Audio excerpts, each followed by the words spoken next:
Hey everyone, today we are out here doing a video on a rather noisy day. As you might be able to see over my shoulder, they got some construction going on, building some new bays right over there. And then we've got some law enforcement training going on over yonder. So we're gonna do the best we can with what we've got. But today we're gonna be doing a video talking about how to see if your rifle is properly gassed, and if not, how you might be able to address those issues and find a way to get it to the proper setting. Now, realistically, with AR-15s, even if it's grossly overgassed, it probably will still run. However, you're going to be putting unnecessary wear on your rifle, and you're just shortening its overall lifespan. You can also start running into malfunctions once the gun gets hot, ammo gets hot. You might actually have it so overgassed that it's unreliable. On the opposite end of the spectrum, you might have it so undergassed that it's unreliable. So we're gonna, again, try to teach you guys how to identify where you want your ejection pattern to go. Now, this is gonna apply specifically to AR-15s chambered in 5.56 or 2.23. If you're dealing with other chamberings, that ejection pattern might not be the same as it is with 5.56 just because of the way the timing in which the casing is getting ejected. There's a lot of variables there, so we're specifically talking about ARs in 5.56 or 2.23 or 2.23 wild as far as chamberings go. Now, you might recognize the rifle I have in front of me. This is my broke to bougie rifle, started as the most affordable PSA rifle I could start with, and now we've gotten quite far away from that, but this is going to allow us to demonstrate where you might run into issues. As you may notice, if you followed the broke to bougie series, I've got a silencer attached right now. And when you attach a silencer, that's where we really start seeing gassing becoming a pretty significant issue. And I thought this would be a good candidate to do this test with, because when I first got this from PSA, it was pretty overgassed. We addressed it then, but attaching the silencer is getting us right back to being pretty overgassed. So again, we're going to be talking about that in this video. Now, there's going to be a lot of different ways for you to address the gas issue, which we'll be going over. However, today what we're going to be using is an adjustable bolt carrier group from Sharp's Rifle Company. I've actually had this thing for a long time, probably over a year now. They probably would have wanted me to make a video on it a long time ago, but here we are. We're going to be using this to adjust the gas setting, because the way their adjustable gas key works, you basically have an unlimited range of adjustment from all the way open to all the way closed. And so we're going to be using that to really dial in that ejection pattern. We'll go over how that bolt carrier works later on in the video, but first I want to talk about what you're looking for when you're assessing your ejection pattern on your rifle. So to start out, I've got my gas port all the way open, so I'm allowing as much gas as would be happening if nothing was adjustable on this rifle. I've got 5 rounds of Frontier ammo, 55 grain, 5.56. I just found this stuff to have pretty regular ejection, so this will give us a good gauge of what we are expecting in each position. This is all going to change if you change ammo, but this will give us a good guide to use consistently throughout this entire test. Now, with this silencer, knowing that this is going to be overgassed, I would expect this to be ejecting at about the 1 o'clock position. If we say the muzzle is 12 o'clock, the buttstock is 6 o'clock, I'm expecting it to be a little in front of me, which is going to be indicative of it being overgassed. So really pay attention to where the ejection pattern is on the brass leaving the rifle.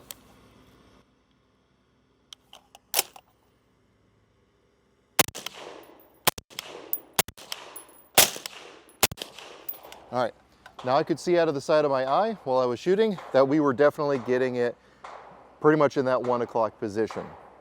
Some of those cases just kind of barely dribbled out, so that tells me we're right on the edge of where this thing would be reliable, and we could start running into issues if we shot it a ton like this, or if it was a hotter day and the ammo's getting a little bit hotter as well.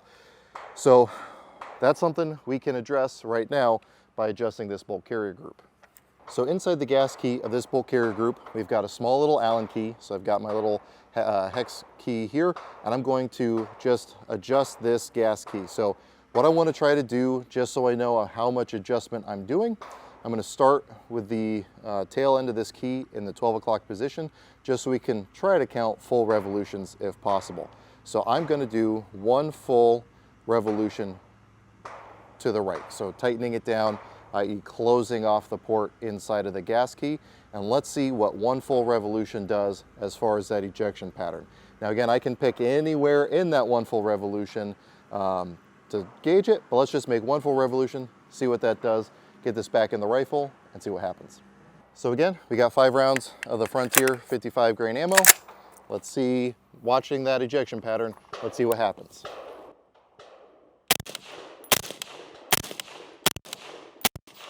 Okay, so you might have been able to notice that was still pretty consistently at that 130 position. Now we didn't get any of those ones that are barely dribbling out, so we are definitely reducing that gas a little bit. Let's make some more adjustments and see what happens. So I'm gonna again return the gas or the Allen key here to the same position I had it at before, so we can accurately count how many revolutions we've made in total. So we made one full revolution. Because that didn't make a ton of difference, I'm gonna make 1.5 more closed from there. And let's see where we're at now. Again, keep an eye on where these cases are ejecting.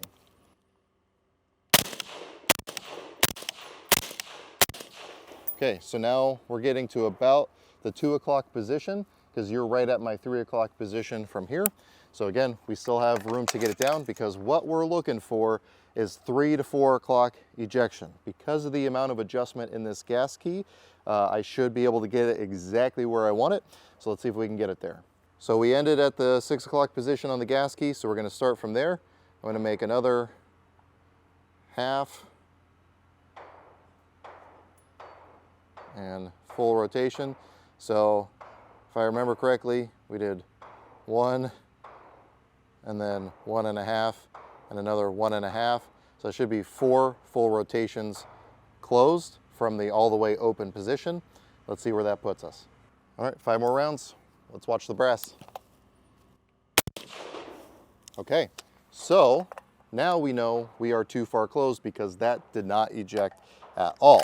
So I had an empty case come out. Let me lock the bolt open. Let's just make sure that wasn't a fluke. We'll try one more time, but it didn't even try to eject that case.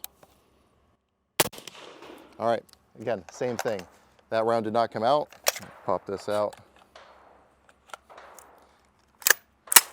And another empty case come out. So now we know we are too far closed. So 4 revolutions from all the way open is a little bit too little gas. So let's work backwards. Now, in case you're wondering why I'm counting the full revolutions and making sure I have it in the same position every time, that's going to come more into play when we take the suppressor off and see what our shift is. That way we can make the same adjustments each time. So now I'm going to go a half turn open from where we were at. All right, let's see if half a turn was enough to get us back to being reliable.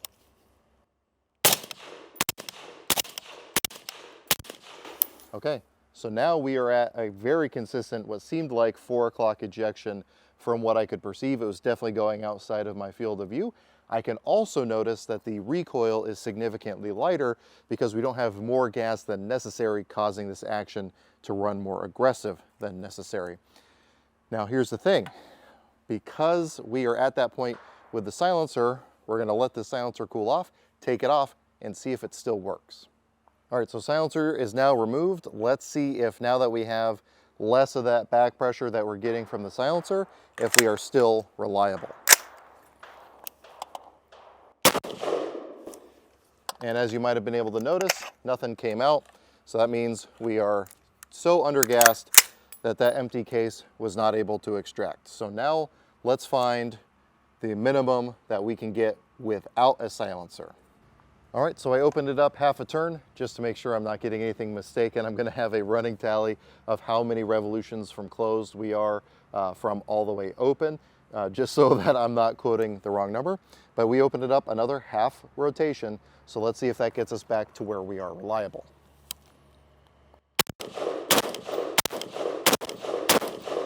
Okay, so that seemed to be about an exact 3 o'clock ejection pattern, which means I could probably get away with closing it off just a little bit more to get it to that 4 o'clock position. So let's just go ahead and do that just for experimentation's sake and see if we can dial it in perfectly. All right, so this time I closed it off a quarter turn Let's see if that gets us to our perfect 4 o'clock ejection. Nope, so just not quite enough. That was a failure to feed, meaning the bolt probably came back just far enough to get that case out, but not far enough to get that new case back in. So now I've opened it up another 1/8. Let's see if that gets us where we want it. So again, we're kind of back into that 3 to 4 o'clock ejection pattern right there.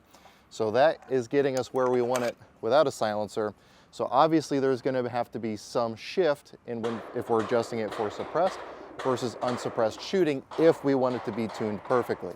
And that's where counting your rotations is going to matter. If I know where I need to be suppressed and where I need to be unsuppressed, I should be able to just make that same adjustment each and every time and be able to get back to where I want to be.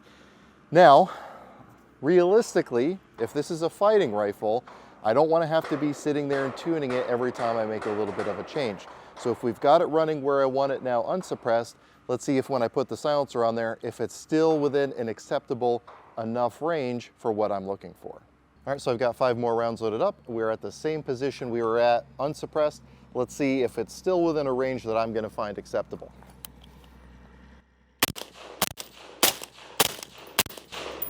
So we were reliable, but we're right back to that 1 o'clock ejection pattern. So this is where we might want to talk about making some other adjustments. So what you choose to do next may vary depending on what your usage scenario is.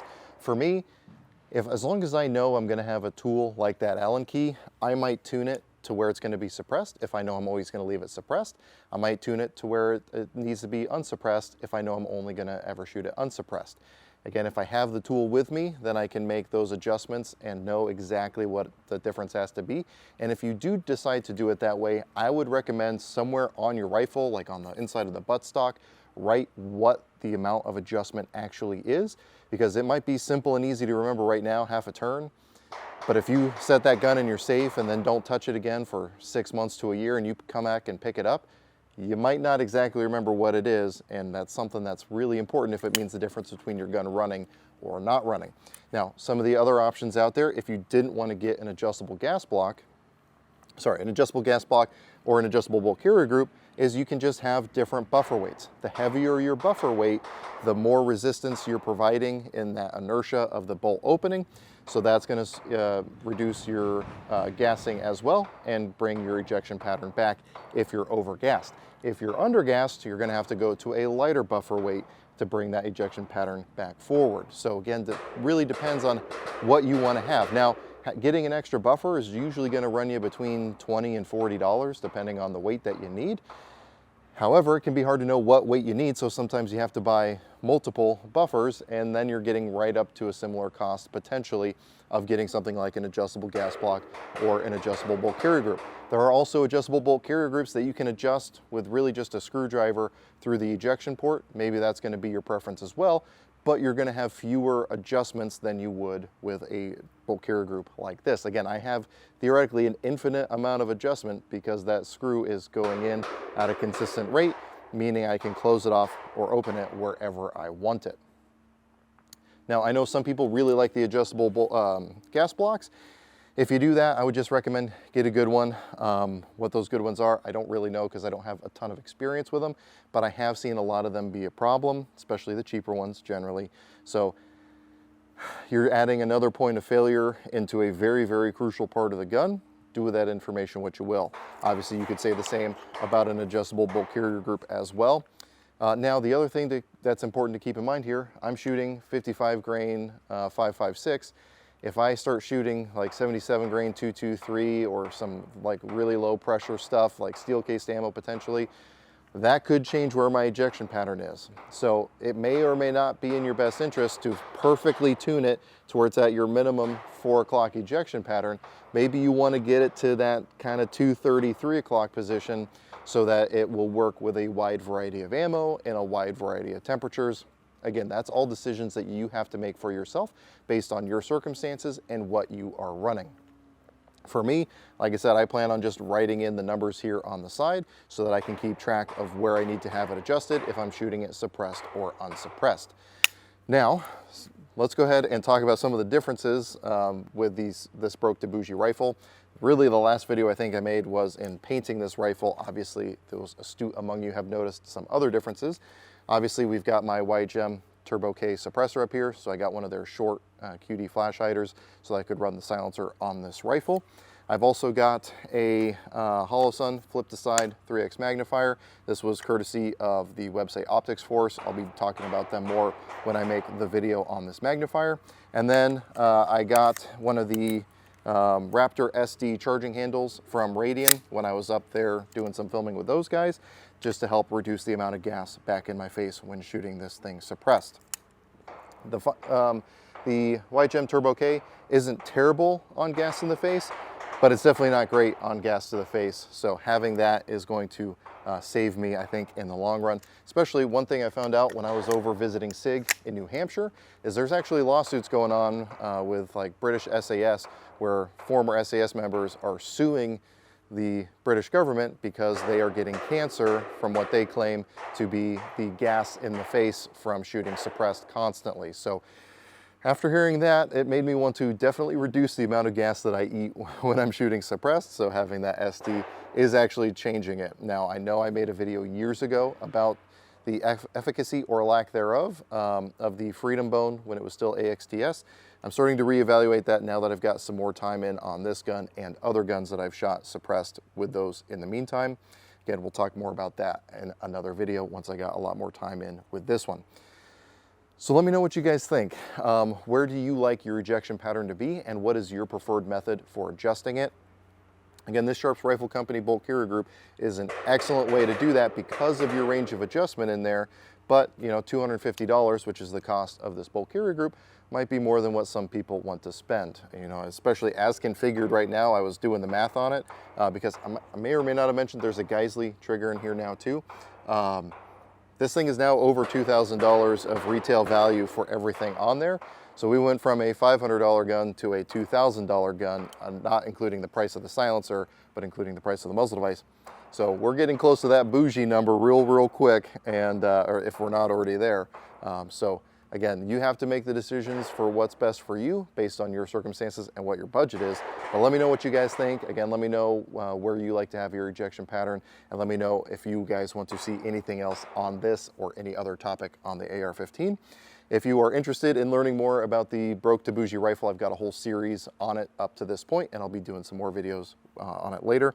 This thing has been running honestly fantastic, way beyond what my expectations were for it. And I couldn't be happier. But I want to say thanks to my patrons for helping to make a video like this one possible. Now, while Sharps Rifle Company, I should say in full disclosure, they did send me this bolt carrier group for free so that I could do some testing with it. But the ammo and everything else that I've put through this in the year that I've had it comes from the direct support of my followers over on Patreon. Because of that, I do all my content over there early. We also do some exclusive content. Hopefully we'll be starting up live streams again. I know I say that a lot, but we'll hopefully be doing that again soon once my schedule evens out here a little bit. But if you're interested in any of that, or you just want to financially support the channel, definitely follow the links in the description down below. But as always, I hope you got something out of this video, and I really appreciate you watching.